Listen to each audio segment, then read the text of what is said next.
Hey guys, this is my new background. I'm so happy with it. It's my favorite color, I think. I ordered it pink because at first I was like, you know what, I'm gonna order it white because white like combines with everything, blah, blah, blah, blah. But then I'm like, but the pink is cute. So I was like, you know what, I'm just gonna order the pink one. But I'm happy with my purchase though. I'm really, really happy. This is, by the way, the Savage paper, like seamless paper background. It'll be down below on the description box if you want to order it yourself too. And I also ordered some lights so that I can be like illuminated. I don't know if you can see the difference or not. I hope you can. But anyways, hi everyone. I am a product designer, also known as like UI UX designer. And today I'm going to share my experience of how I became one. This is without, like, I didn't have to go to like college to get this degree or anything. Actually, most colleges do not offer a degree in like UX design because this career is really, really, really new. So it is most likely that you will either go to a UX boot camp, learn online by yourself, or like on a course like I did. And I'm going to share with you all the tips and guidance for you to become a UX designer. So I was a UI UX designer without knowing that I was a UI UX designer. This is because I completely designed my app called Paw Crush.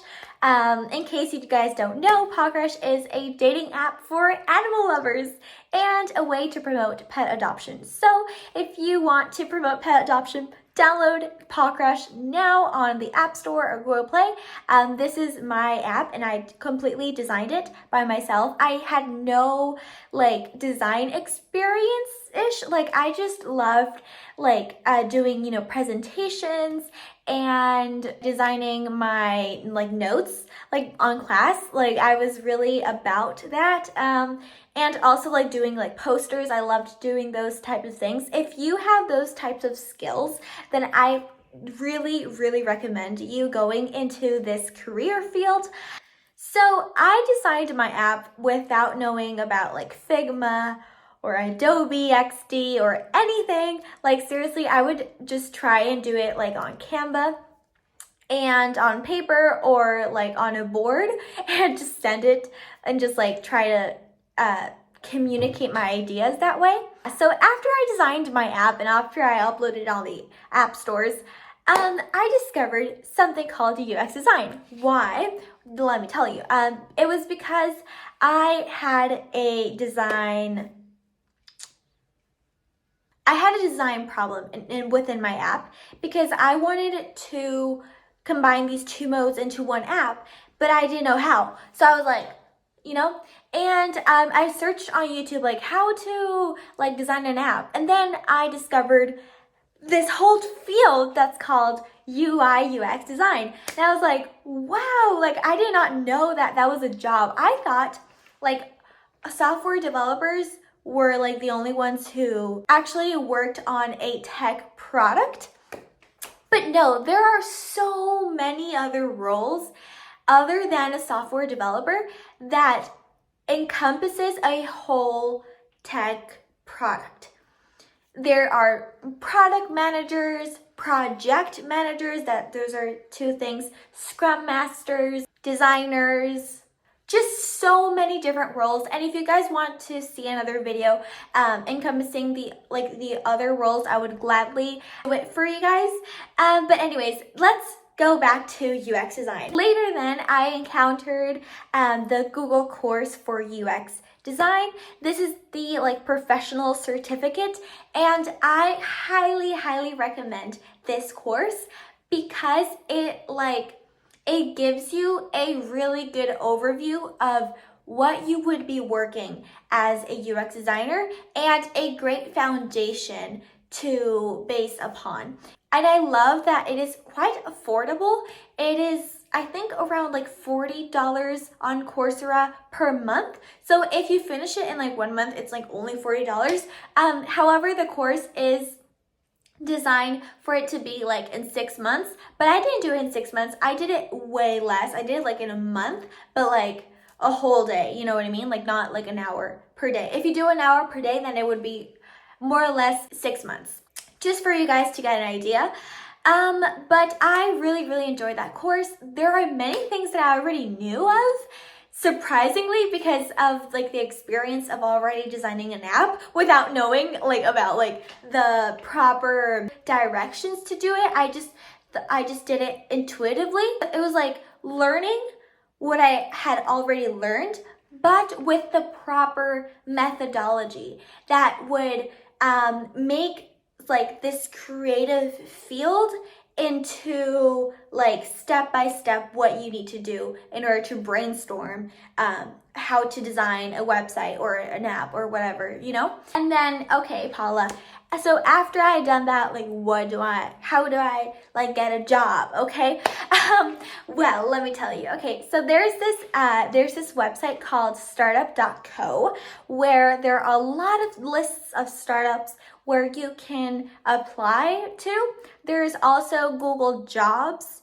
There is also LinkedIn. LinkedIn, highly recommend updating your LinkedIn so you can like network with other people at other companies, like get recruiters to contact you and apply for jobs. And there are other platforms like Upwork and Fiverr, but those are more like freelance stuff. If you want to freelance, it depends on like what is your objective. If you want to become a full-time employee at a company, then you can search like more narrowly towards that. Or if you want to be a freelancer, and I can tell you like the pros and cons. The pros and cons of like being a full-time employee at one company is that you have like the benefits of like insurance and like a stable job and a constant salary. And if you are a freelancer, you definitely have an advantage of owning your time and when you want to work and when you don't want to work. But also, it could be a little bit unstable income because it depends on the clients you may have for that month or that year or whatever. So just like pick and choose what is your objective with UX design. You can definitely try out everything. Honestly, like you can jump out, you know, from freelance to a full-time employee, to a part-time employee, to whatever. Like seriously, I love that like the tech world is so open to everything. And right now, like remote jobs are amazing. I love being remote, honestly. I love remote stuff. So the fact that like I work remotely is just amazing. I absolutely love it. And yeah, that's pretty much like what you need to do in order to become a UX designer. First, enroll in a course. I highly recommend the Google course for UX design. Number 2, apply for jobs. Now, after you graduate, you would become a junior designer.